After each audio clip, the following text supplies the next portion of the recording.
Real estate in Oxfordshire in the UK is about to get very, very cheap. It's good buying if you want to move there, but you might want to think carefully before you do, because the reason real estate is about to be so cheap is because Oxfordshire is being turned into the world's first open-air, free-range World Economic Forum prison. And yes, I am exaggerating a little, but not by as much as you may think. You see, Duncan Enright, an elected councillor in the Oxfordshire Council, has confirmed that Oxfordshire would be divided into 6 neighbourhoods based on the World Economic Forum's 15-minute city concept. And that's what they're doing, whether people like it or not. Sounds like Duncan's a real advocate for democracy. This World Economic Forum like it or not style of democracy is something we've seen before during the COVID lockdowns, and it's funny you should mention the COVID lockdowns because we're about to see the World Economic Forum themselves making a comparison between the 15-minute cities and COVID lockdowns. Let's keep reading.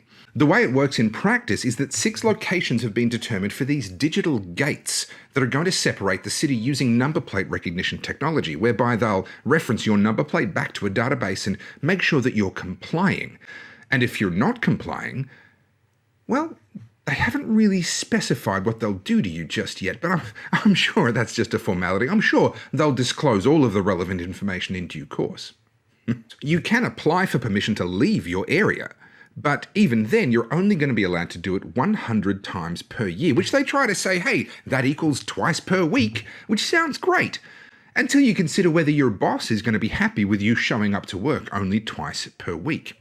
What they're basically saying to you is either you need to find a new job within your zone, move house to within your job's zone, or join the jobless queue. You'll no longer be able to keep the job you have under this current plan, with one exception that we'll get to a little bit later on. The World Economic Forum, for their part, like to claim that we're actually the ones who are clamouring for these 15-minute cities that they've been unsuccessfully trying to sell us for over a decade now. It's interesting how what they want for us is automatically assumed to be what we want for us. We just don't know it yet. But thanks to COVID and COVID lockdowns, the truth was revealed that we're all apparently clamouring for these 15-minute cities. It's a matter of life and death. Hear it from the World Economic Forum themselves. With COVID-19 and its variants keeping everyone home or closer to home than usual, the 15-minute city went from a nice-to-have to a rallying cry. Meeting all of one's needs within a walking, biking, or transit distance was suddenly a matter of life and death. So says the World Economic Forum. And they're not wrong. But if I recall correctly, the reason that happened is because of the lockdowns and insane COVID policies that were foisted upon us by World Economic Forum Young Leaders graduates like Emmanuel Macron and Jacinda Ardern and so many others like them around the world. Forgive me, but it's really starting to feel like we're being sold a solution to a problem that they created. See, the truth is, if we actually wanted to live in a 15-minute city, a 15-minute radius of all of the essential services, our job, our church, our children's school, all the places that we shop and socialise and play, we could do that. You could do that already. I could do that already. In fact, I'm working on it with my family by moving to a smaller town and out of the big cities. We already have the opportunity to create a 15-minute life for ourselves. But there's a reason why you haven't done that. There's a reason why the school your kids go to might be further away than that, or perhaps the job that you work. It's because you, as a grown adult making your own decisions about what's best for you and your family, have decided that living within a 15-minute radius of your home is less important than the extra pay that might come from a job that's further away, or perhaps the career opportunities or other things that might come from travelling further for your work. Maybe your children have a better future and better prospects because you travel further to get them to a better school. Maybe you want to see family and friends and people that you resonate with and care about, but they happen to live outside of your 15-minute zone. You've made those decisions for yourself. If you really were clamouring for a 15-minute city lifestyle, you'd have it. You would have already created that for yourself. But the fact is, whilst the 15-minute city limit might be a high priority for the World Economic Forum, we can see from each of our behaviour that it is not a high priority for each of us. The World Economic Forum are lying to us, trying to tell us that we want what they actually want. And the reason why they say it's necessary, essential even, they try to sell it on the basis that it's going to make for better cities and better urban environments and better lifestyles. That's debatable, but there is a debate to be had there. But that's not the real reason they're doing it. The real reason is because they believe that man's carbon dioxide emissions are heating the world to hell, and that by reducing people's usage of cars, they're going to stop the oceans from rising. Now that is their true agenda, and that creates some very big problems for this Oxfordshire plan, as we'll see in just a minute. The aim is to reduce traffic in the city centre and make living more pleasant, but critics say the plan will negatively affect businesses and the city centre's economy. That's funny, we're talking about businesses and the city centre's economy. Sound familiar? Sound like something that some of us were saying during the COVID lockdowns? But let me add something else that we were saying during the COVID lockdowns. What about human rights? What about the fact that those bureaucrats, these micromanagers, are no more special than you or I? They have no greater rights than you or I, and their democratic elected status doesn't give them the power to be petty tyrants and little dictators. But despite human rights concerns and economic concerns, Mr. Enright has said it's going to happen, definitely. Now, as I said before, it's all for the cause of reducing CO2 emissions by reducing car usage, saving the world from global warming, and that's in the World Economic Forum's own words. That's what these 15-minute cities are designed to do in amongst all the marketing bluster. But there we run into a fatal flaw with this plan, because there is a loophole that renders the entire plan worse than useless. The alternative is to drive out onto the ring road and then back in to the destination.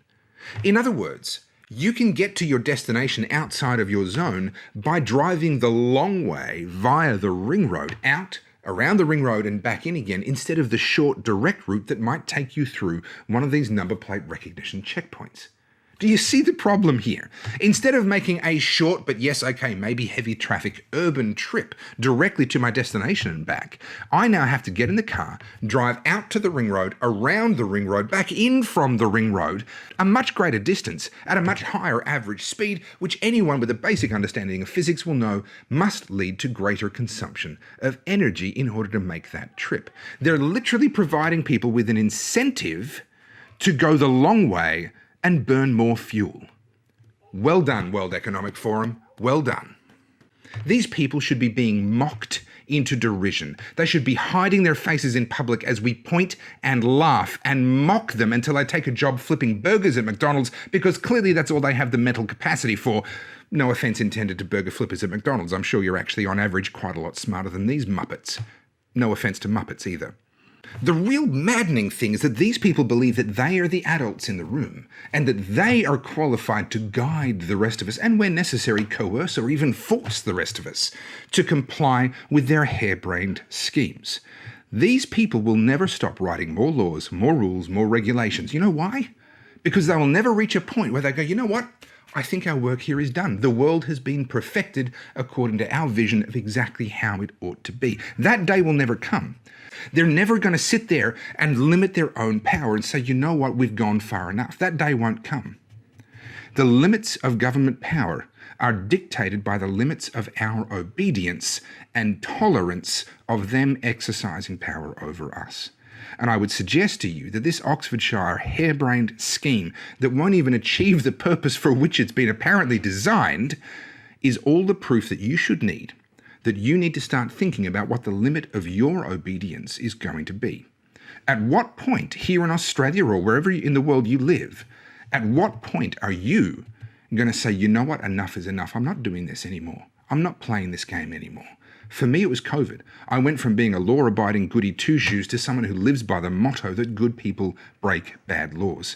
And people looked at me like I was an alien. They thought I was some kind of a weirdo, an outlier, a criminal. Those people are coming around one by one, bit by bit.